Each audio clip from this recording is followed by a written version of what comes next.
আমার ছোট মেয়ে এখন পড়তে বসেছে। হ্যাঁ, আমি খাওয়াতে বসেছি, খেতে খেতে ওনার পড়াশোনা মনে পড়ে গেল, উনি পড়ছেন এখন। আর এই যে আমার বড় মেয়ে সাজগুজ করছে।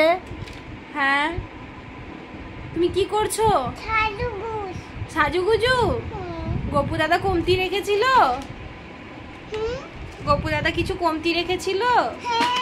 কি কমতি রেখেছিল? হ্যাঁ তাই। এই যে তেল ঢেলেই যাচ্ছে আর মুখে লাগিয়েই যাচ্ছে।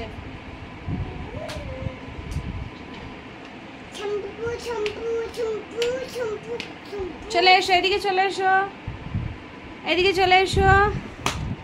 আর এই যে একজন এখানে পড়াশোনা করছে। তুমি কি পড়ছো? কি পড়ছো তুমি?